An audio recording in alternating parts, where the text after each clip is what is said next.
My name is Pierce. I work cases most people prefer to forget exist. That night, the call came from a business complex downtown. Not a crime scene. Not a missing person report. Just an elevator that refused to return to the ground floor. At first, it sounded routine. A late maintenance alert. A technician unable to locate the fault. An entire elevator shaft showing movement, but no passengers. By the time I arrived, the building was almost empty. Most offices had long gone dark, their ceiling lights replaced by the blue glow of emergency strips along the hallways. The kind of lighting that makes every corner look suspicious. The lobby smelled faintly of ozone and cleaning solution. Polished floors. High ceilings. Too quiet for a place that should still be alive at that hour. At the elevator bank, every door was open except one. The far left. Its indicator flickered between floors that didn't make sense. Basement 3. Then 8. Then 12. Then something labeled only with a dash. Not a number. Not a letter. Just a line. I waited for the doors to open. They didn't. Security had already tried the override. The system said the elevator was moving, but it wasn't arriving anywhere. Its cables were intact. The control panel operated normally. The diagnostics showed motion where there shouldn't have been any. The shaft camera feed was worse. The elevator appeared in the frame, descending, but the footage never reached the bottom. The car simply vanished into darkness, as if the shaft continued beyond its physical limits. Maintenance workers had shut off power to the unit an hour earlier. It still hadn't stopped. Standing in front of that closed door, I felt something subtle but immediate. Not fear. Anticipation. Like the sense you get when an answer is already waiting for you, and you know you won't like it when you finally hear it. I pressed the call button. Nothing happened. Then, slowly, I heard it. A faint vibration. Not from the walls. From beneath my feet. The building itself seemed to hum with a low frequency, almost electrical, almost organic. A sound that made your stomach tighten without knowing why. I leaned closer to the metal doors. There was movement inside. Not the whir of cables. Not the mechanical thud of a car settling into place. Something else. Something slow. Deliberate. The indicator flickered again. The dash symbol glowed brighter than the others.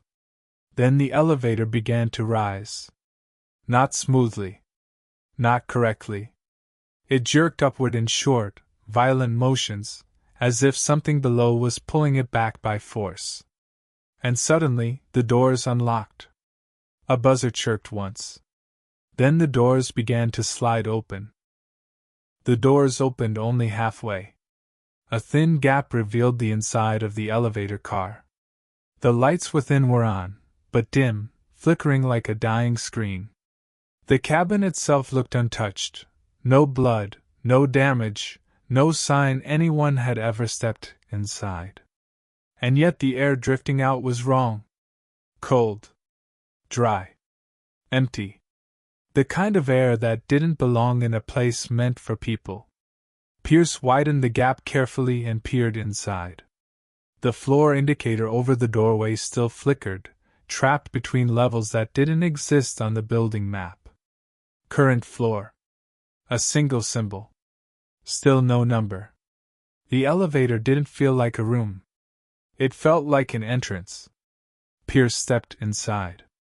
The space was smaller than expected, or at least it felt that way once the doors slid shut behind him. The soft chime echoed a second longer than it should have. The control panel lit up. Every floor button in neat columns. Basement levels at the bottom. Office floors labeled clearly. And one button without a label. No text. No number. Just smooth metal where a marking should have been. Pierce didn't touch it. Instead, he pressed G. The doors didn't open. The car didn't shift. The indicator blinked. Then the building shuddered. Not violently. Not enough to alarm anyone above. But inside the elevator, the movement was clear. A subtle downward tilt. As if the floor beneath Pierce's feet had angled slightly, and wasn't planning to stop. The hum deepened. The elevator was descending. But the panels showed no floor numbers changing. No B1. No B2. Just the dash. Pierce's ears popped gently, like a pressure change during takeoff. Then the walls stretched. Not physically at first. Not in a visible way. The corners of the cabin simply stopped meeting where they should have. Lines didn't align. Reflections in the mirror warped, elongating his silhouette unnaturally. Depth began to lose meaning. The ride was too smooth now. No sense of speed. No pull. No real direction. Pierce stepped closer to the doors and placed a hand against the cold metal. No vibration. No feeling of movement. Yet the indicator pulsed faster. The dash blinked in time with the hum.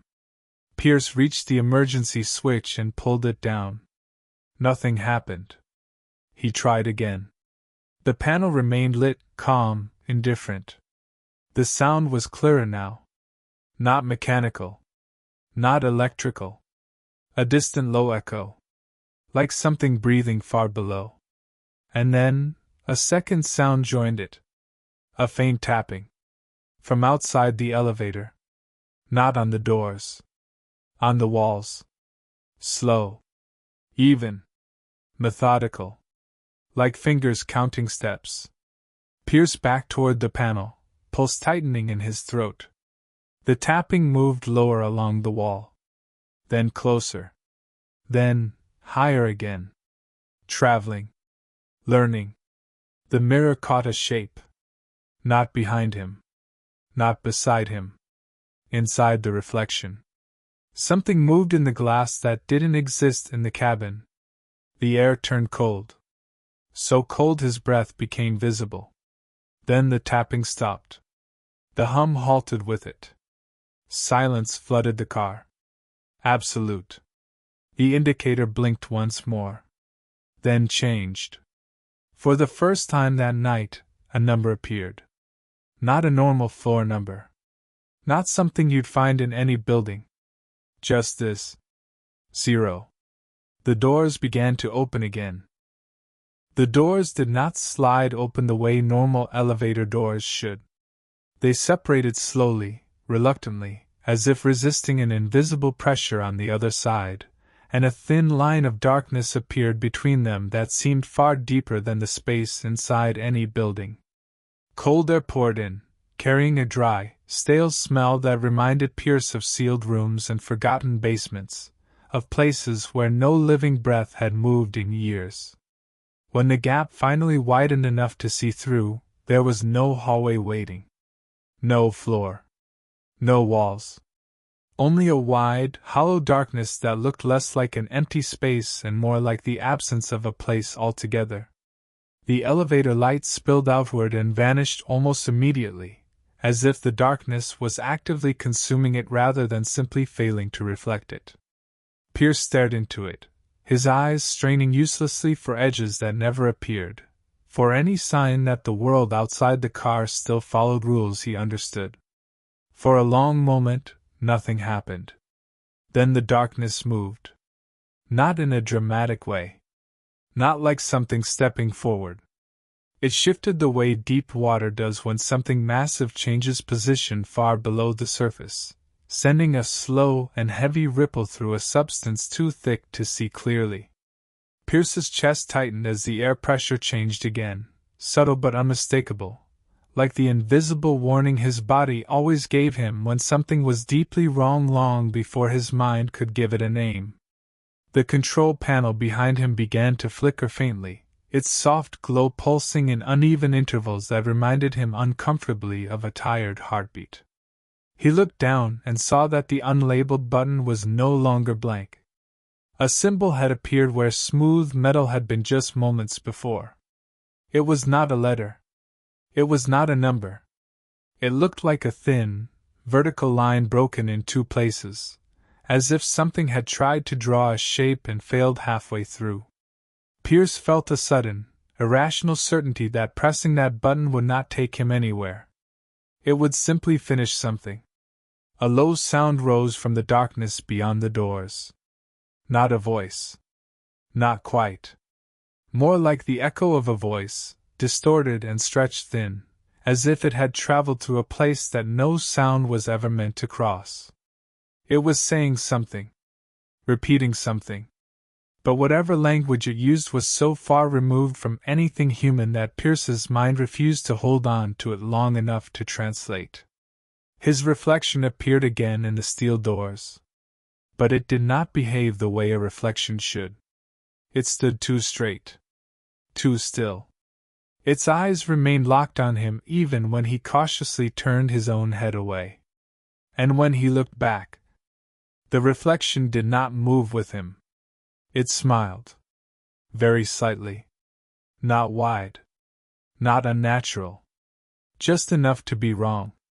A quiet mechanical click sounded behind him.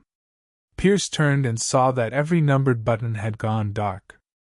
Every one except the unlabeled button. It now glowed with a soft, pale light, quietly insisting on its own importance in a way that felt intimate and invasive. The doors shuddered once, as if the elevator itself was growing impatient. That same heavy presence shifted again outside, closer now, distorting the darkness so that it thickened and bent inward, as though something large was slowly leaning down to peer inside. Pierce's skin prickled, instincts screaming that staying still was no longer an option. But every step toward the doors felt wrong. Not dangerous. Wrong. Like walking deeper into a mistake that began long before he arrived. His hand hovered inches from the glowing button. And the voice in the dark finally changed. It stopped echoing. It stopped stretching. It settled into something smooth. Almost familiar. Not spoken aloud. But placed directly into his mind like a memory that did not belong to him. A sentence formed with unexpected clarity. Maintenance complete. The elevator lurched. Hard. The doors snapped shut. The light died instantly. Total darkness swallowed Pierce and everything around him. Except the sound. A soft chime rang out in the pitch-black cabin. Clear. Artificial. Calm. And then the elevator began to rise. Fast. The upward movement did not feel smooth. It felt violent. Not in the way of sudden shaking or crashing metal, but in the way Pierce's body seemed to lag behind the elevator itself, as though whatever force was lifting the car did not fully acknowledge the rules that governed weight and balance. His stomach twisted as the sensation of rising stretched too long to be normal, too fast to be safe, and yet strangely silent, as if the machine no longer needed cables or motors to move. There was no hum of machinery, no whine of strained parts. Only the steady rush of air sliding along the sides of the cabin like a deep, continuous breath. Pierce pressed a hand against the wall to steady himself, and the metal felt colder than before, unnaturally so, like it had been left outside in winter rather than indoors. The elevator did not slow. It did not pause at any floors. It simply continued upward without acknowledging the existence of anything it might have been passing. Then, just as abruptly as it had begun, it stopped. No warning. No gentle deceleration. One moment it was climbing towards something unknown, and the next it was perfectly still, as if frozen in place by an unseen command. A faint glow returned, not from the ceiling light, but from the control panel. The numbered buttons reappeared. Different. Not scratched or broken, but wrong. They were not numbers anymore. Each one had been replaced by thin, uneven symbols that looked halfway between letters and cracks in glass. Pierce did not recognize any of them. Yet somehow, they felt disturbingly familiar, like fragments of a dream he could never fully remember. The display above the doors flickered to life. For a moment, it showed nothing at all. Then a message appeared. Floor service complete. The words lingered for an uncomfortable length of time.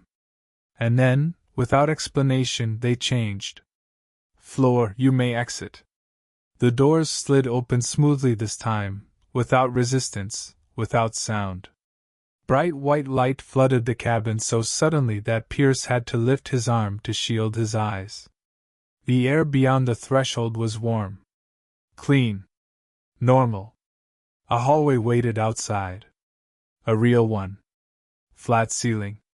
Neutral walls. Carpeted floor with a subtle pattern worn down by years of foot traffic.